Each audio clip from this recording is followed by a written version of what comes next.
वाणी है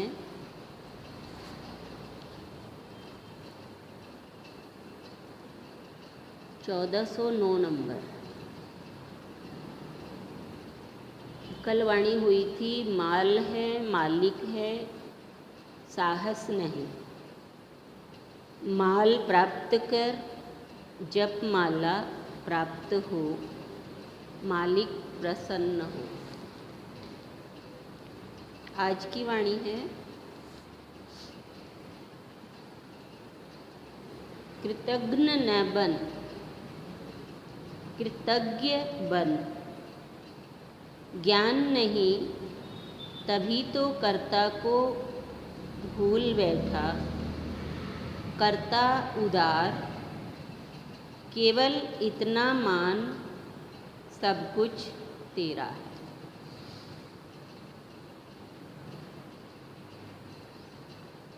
सतगुरु हमें वाणी में कहना चाहते हैं कि जिस प्रकार बादल में बूंदें हैं बारिश की, इसी प्रकार इस सृष्टि में वो परमात्मा छिपा हुआ हमारे लिए सब कुछ कर रहा है। सत्संग में आकर के हम उस परमात्मा को जो दिखाई नहीं देता है उसे हम अनुभव कर पाते हैं। और जब हम अनुभव कर पाते हैं तो गुरुदेव कह रहे हैं कि कृतघ्न न बन। हर श्वास में, विश्वास में, आस में वही हो, वही है, उसके बिना एक पत्ता भी नहीं हिलता।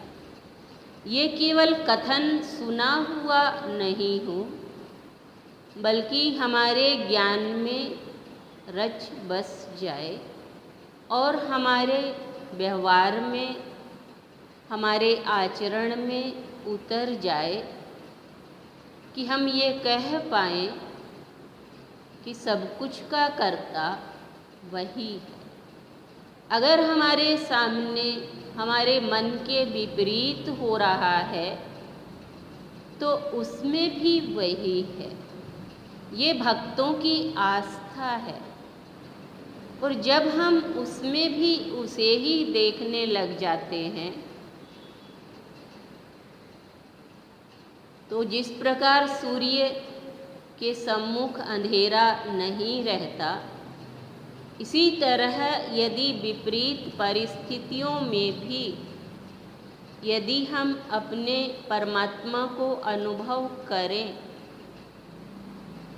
तो परिस्थितियां अंधेरे के रूप में जो हमारे सामने हैं वो परमात्मा का भाव हमारे हृदय में होगा तो वो दूर हो जाएगा। क्योंकि अंधेरा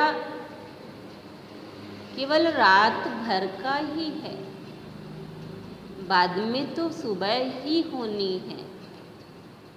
और सुबह होने के बाद अंधेरा चला जाता है। जिस दिन हमारे मन में ये शुभ संकेत आ गया कि थोड़ी देर की ही ये परिस्थितियां हैं, तो फिर अंधेरा नहीं रहता, सुबह हो जाती है। सुबह संकेत करती है कि शुभ है। क्या शुभ है? सब कुछ शुभ है। ये अंधेरा नहीं होता तो सुबह कैसे होती? जो कुछ भी होता। तो गुरुदेव कहते हैं कि तुम्हें कृतज्ञ नहीं कि हमें इतना मिल गया, फिर भी हम कैसे कहें कि हमें कुछ नहीं मिला। हमने बहुत कुछ, भक्त को तो थोड़ा सा भी मिलता है जरा सा भी मिलता है तो उसकी जरा दूर हो जाती है। थोड़ा सा भी मिलता है,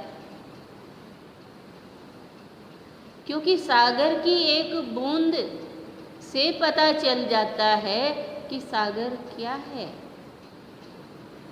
ऐसी ही उसकी देन को अनुभव कर लिया हमने, भले ही हम उसे थोड़ा ही अनुभव कर रहे हैं, लेकिन हम क्या कहते हैं, हमने सागर को चखा है, चख लिया हमने, मीठा है, कड़वा है, जो भी हमने चखा हम कहते।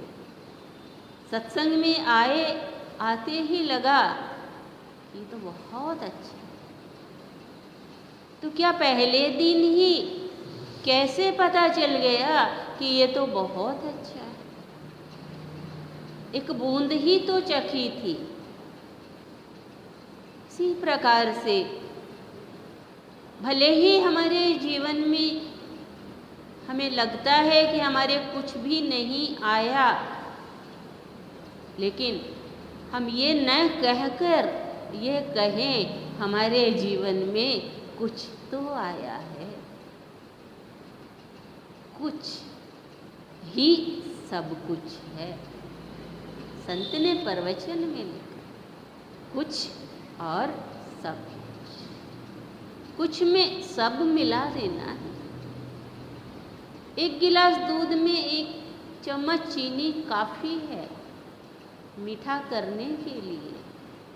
सब कुछ में कुछ काफ़ी है। तो हमें उसकी कृतज्ञता भले ही दिखे या न दिखे। कृतज्ञ कौन है? जो अज्ञ नहीं है, जिसे ज्ञान हो गया, जिसे अनुभव होने लगा। क्या अनुभव होने लगा? कि मेरा हृदय दिनों दिन मीठा होता जा रहा है, मेरे अंदर सबके भीतर नारायण दिखाई देने लग रहा है।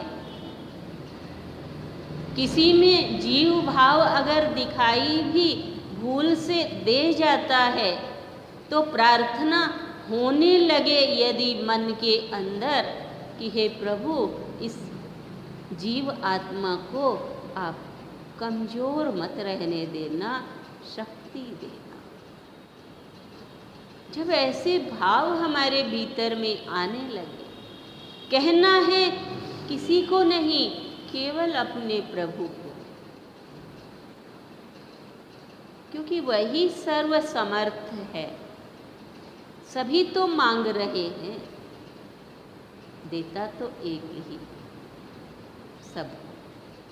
तो गुरुदेव कहते हैं, कृतज्ञ न बन, कृतज्ञ बन। ज्ञान नहीं तभी तो कर्ता को भूले हुए। ज्ञान नहीं है इसीलिए मनुष्य उस कर्ता को भूला हुआ है, जानता नहीं। मनुष्य शरीर से जुड़ा हुआ है, शरीर कर्ता सा दिखता है, शरीर तो निमित्त है, शरीर मीत नहीं है, निमित्त है। शरीर के द्वारा तो वो करवा रहा है। हम सोचते हैं कि हम करते हैं, वो करवा रहा है। हम अगर करना चाहें तो नहीं कर सकेंगे, वो करवाते। तो शरीर क्या है? उस परमात्मा का निमित्त है। वो इस शरीर के द्वारा, इस कठपुतली के द्वारा करवा रहा है। कठपुतली काठ की होती है और ये शरीर 5 तत्वों से बना है, जो इसी धरती पर रह जाए, इसी में मिल जाए, यहीं से मिले और यहीं रह जाए। लेकिन करने वाला कोई और है। उस कोई और को और अधिक हम उसके करीब उसे गा गा कर, याद कर कर, उसकी देन को कह कह करके और करीब ले आए। वाणी हमें कहती है कर्ता उदार है। क्या है? हमारे दुनिया के जैसा नहीं है कि हम कितना भी गिड़गिड़ाएं तो भी हमें माफ़ नहीं करते। वो तो हल्की सी पुकार पर अपना सब कुछ लुटा देता है। कर्ता उदार, केवल इतना मान, सब कुछ तेरा। केवल इतना मानना है कि सब कुछ तेरा है, सब कुछ तेरा है। फिर वो प्रभु जिसका सब कुछ है वो हमारा होगा। गुरुदेव वाणी में कहते हैं, तलाश है प्यास बुझाने के लिए, तलाश है प्यास बुझाने के लिए, श्वास है प्रिय दर्शन के लिए, विश्वास है शांति निवास के लिए, कुछ पास है तो कुछ मिलेगा, कुछ मिलेगा ही, पूर्ण तो उरीण होने में। सतगुरु हमें फिर समझाते कि तलाश है प्यास बुझाने के। संसार से मन जब भर जाता है तब अतृप्ति महसूस होती है। अतृप्ति इसलिए महसूस होती है क्योंकि संसार ने कभी भी किसी को तृप्त नहीं किया। और ये अतृप्ति जो हमारे अंदर है, जिसके कारण हम सत्संग में आ रहे हैं, तो संत कहते हैं जिसके भीतर में प्यास है उसे मिलेगा। जिस प्रकार प्यासे को जल मिलेगा, भूखे को भोजन मिलेगा, जिसको जैसी चाह है, प्यास है, उसे मिलेगा। फिर कहा श्वास है प्रिय दर्शन के लिए। मानते हैं लोग कि ये श्वासें मिली है मुझे प्रिय दर्शन के लिए। तो अगर ऐसा मानते हैं, ऐसा चाहते हैं, ऐसा हम प्रभु से कहते हैं,